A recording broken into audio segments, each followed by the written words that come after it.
Friday 3 नवंबर को Hezbollah chief Hasan Nasrallah की speech को 4 करोड़ लोगों ने लाइव देखने के लिए ज्वाइन किया। हजारों की तादाद में लोग लेबनान में जमा हो गए। 7 अक्टूबर को इस नई जंग का आगाज हुआ। 27 दिन जंग को हो चुके, 10,000 फिलिस्तीनी शहीद हो चुके, गाजा शहर खंडर में तब्दील हो चुका। हिजबुल्लाह चीफ हसन नसरुल्लाह, जिनकी फौजी कुव्वत करीब 1 लाख की है, खिताब करने जा रहे हैं। जरूर कोई बड़ा ऐलान होगा। करोड़ों मुसलमानों ने पूरी दुनिया में लाइव स्ट्रीमिंग ज्वाइन कर ली। हजारों लेबनान शहरी face to face Hassan Nasrallah को देखने के लिए जमा हो गए। उम्मीद है जिस तरह इजराइल ने हमास के खिलाफ ऐलान जंग किया है, उसी तरह आज हिजबुल्लाह भी इजराइल के खिलाफ ऐलान जंग कर दे। इसी उम्मीद के साथ लोगों ने हसन नसरुल्लाह की स्पीच को देखना शुरू किया, लेकिन हुआ वही जो नहीं होना चाहिए था। हिजबुल्लाह चीफ ने सबको मायूस कर दिया। जंग का जवाब जंग से नहीं बल्कि जबान से। अपनी आदत से मजबूर आज के हुक्मरान गीदड़ भपकी देते हुए दिखाई दिए। उन्होंने अपने खिताब में कहा, फिलिस्तीन पर मुसल्लत जंग खित्ते की जंग में तब्दील हो सकती है, यानी रीजनल वॉर में कन्वर्ट हो सकती है, जिसमें कई कंट्री को पार्टिसिपेट करना होगा। इसीलिए वो जंग से किनारा कर रहे हैं और उनका कहना है कि अपोजिशन यानी इजराइल एंड अमेरिका इस जंग के लिए तैयार हैं। अपने लोगों से खिताब करते हुए उन्होंने कहा कि यूएसए और इजराइल पूरे खित्ते पर जंग के लिए तैयार हैं।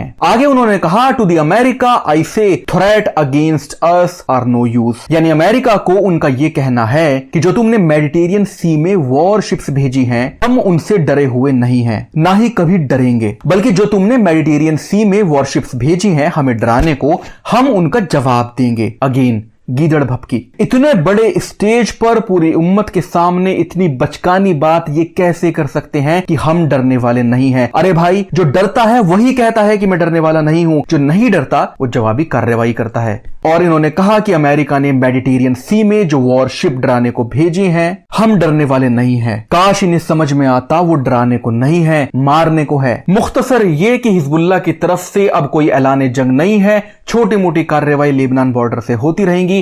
हमास अकेला पड़ चुका। इस टॉपिक पर मैंने अपने चैनल पर पहली video this is the trap जब अपलोड की, उसमें मैंने कहा था कि हमास को ईरान एक बंद गली में लाकर छोड़ देगा। शैतान इजराइल के सर पर खून सवार है, वो किसी को नहीं डरा रहा। ये कोई माइंड गेम नहीं है, दिस इज रियल बैटल। भागने की कोशिश में इस दुनिया में कभी कोई भाग नहीं पाया, ना ही बचने की कोशिश में कोई बच पाया है। जब पीछे भूत लगा हो तो आप भाग कर जाओगे कहां? देर अबेर फिलिस्तीन की जंग नेबर कंट्रीज के दरवाजे पर दस्तक देगी, क्योंकि ये जंग अल-अक्सा की है, अल-कुद्स की है। बकौल नबी उम्मत एक जान की तरह है, तो पूरे जिस्म को पार्टिसिपेट करना ही होगा, क्योंकि हक और बातिल के दरमियान जंग क्रिस्टल क्लियर है। जब बात हक और बातिल की है तो आप न्यूट्रल नहीं हो सकते। किसी भी हिकमत का हवाला देकर, किसी भी लॉजिक को देकर, किसी भी रीजनिंग का हवाला देकर आप हक से पीछे हटेंगे तो आप बातिल के साथ होंगे। हिजबुल्लाह की इस तकरीर के बाद सोशल मीडिया पर इनकी बड़ी लान तान हुई है। चंद लोग हैं जो इनका दिफा भी कर रहे हैं, यानी डिफेंड कर रहे हैं। उनका कहना है कि वो अपने कंट्री को डिफेंड कर रहे हैं। मेरा ये कहना है, अगर बातिल की शैतानियत, जुल्म, जबर को देखकर एक फौजी कुव्वत किनारा कर ले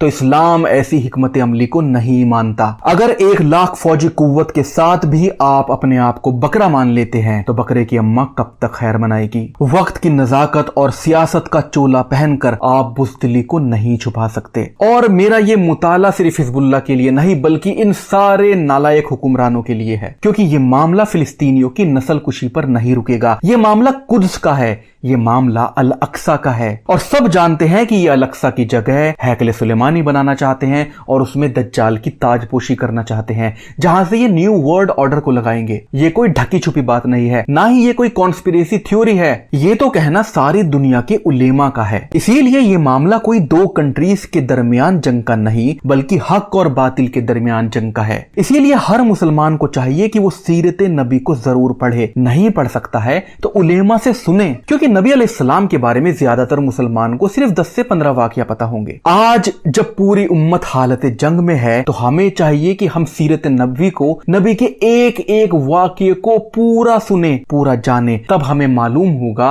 कि असल हिकमत अमली क्या होती है। मसलन जंगे बदर की बिल्कुल जरूरत नहीं थी, फिर भी नबी 313 मुसलमानों को लेकर 1000 के खिलाफ गए और फतेहयाब हुए। मसलन की सुलह हुदैबिया की बिल्कुल जरूरत नहीं थी, फिर भी नबी जहां पर जीत सकते थे वहां पर भी सुलह की, जंग उहुद भी की और जंग खंदक भी की। वैसे मैं पर्सनली ये समझता हूँ कि हर मुसलमान जिसको जंगी हिकमत अमली को समझने का शौक है वो दिरिलिश अर्तुरुल को जरूर देखे। वो सिर्फ एक वॉर सीरीज नहीं, उसमें बड़े अच्छे तरीके से इस्लाम को, जंगी हिकमत अमली को और अदल को समझाया गया है। 3 नवंबर को हसन नसरुल्लाह साहब ने ये डिसअपॉइंटिंग स्पीच देकर अपना मौकिफ रखा, जंग से किनारा किया और उधर इजराइल ने जबालिया, जो कि एक इलाका है फिलिस्तीन का, उस पर 2000 पाउंड का बम गिरा दिया, जिसमें 200 फिलिस्तीनी शहीद हो गए और करीब 1000 जख्मी हो गए। मैंने सोशल मीडिया पर एक पोस्ट देखी जिसने मेरे दिल को छू लिया। सोशल मीडिया पोस्ट में था कि फिलिस्तीनी जेनोसाइड को सोशल मीडिया पर देखकर अगर आप इतना परेशान हैं तो जरा सोचें जिन पर बीत रही है उनके क्या हाल होंगे। इधर अल-कुद्स की सरजमीन पर कुर्बानियां हो रही हैं, उधर नजद सऊदी अरेबिया की जमीन पर सेम ही वक्त में नाच गाना चल रहा है। लानत हो इन पर। उस सरजमीन पर जिस पर इब्राहीम अलैहिस्सलाम, हजरत इस्माइल अलैहिस्सलाम ने इम्तिहान दिए, जिस सरजमीन से नबी सल्लल्लाहु अलैहि वसल्लम, सहाबा इकराम ने इस्लाम का परचम बुलंद किया, उसी सरजमीन पर नाच गाना करते हुए सऊदी अरेबिया ये साबित कर रहा है कि वो शैतान के साथ है। काला रसूलुल्लाह सल्लल्लाहु अलैहि वसल्लम, नजद से शैतान का सींग बरामद होगा। हक ही कहा था नबी सल्लल्लाहु अलैहि वसल्लम ने। अल-कुद्स में खून बह रहा है और नजद के शहरी नाच रहे हैं। नबी सल्लल्लाहु अलैहि वसल्लम ने सही कहा था कि नजद से शैतान का सींग बरामद होगा। रही बात फिलिस्तीनी मुजाहिद अवाम की, तो वो कुर्बानियां पेश कर रहे हैं। अल्लाह के नाम पर कुर्बान होने को इस बार अल्लाह ने गाजा को चुना है। मैंने तस्वीरें देखी हैं जिसमें शहीद लाशों के चेहरे पर बिग स्माइल है। Big smile. मौत तो बड़ी तकलीफ दे चीज है, फिर शहीद होते हुए इनके चेहरे पर इतनी बड़ी बड़ी स्माइल क्यों है? और वो रिपोर्टर जो वहां से रिपोर्टिंग कर रहे हैं वो कह रहे हैं कि पूरे गाजा से मुश्क की खुशबू आ रही है। ऐसा लगता है फिलिस्तीनियों को ये जंग अकेले ही लड़नी है। इस्लाम में मुसलमानों को शहीद की मौत पर आंसू बहाने को मना किया गया है, क्योंकि कुरान कहता है अल्लाह की राह में जो शहीद हो गए उनको हरगिज मरा न कहो, यकीनन वो जिंदा हैं मगर तुम नहीं जानते। अल्लाह गाजा पर रहम करे, उनकी कुर्बानियों को कबूल करे। अल्लाह फिलिस्तीनियों को शहादत के और ज्यादा जज्बे से मामूर करे, क्योंकि शेर की एक दिन की जिंदगी गीदड़ की 100 साल जिंदगी से बेहतर है। आप बने रहें हमारे साथ हक बयान करने के इस सफर में, क्योंकि सफर हमारा है, फतेह अल्लाह की है।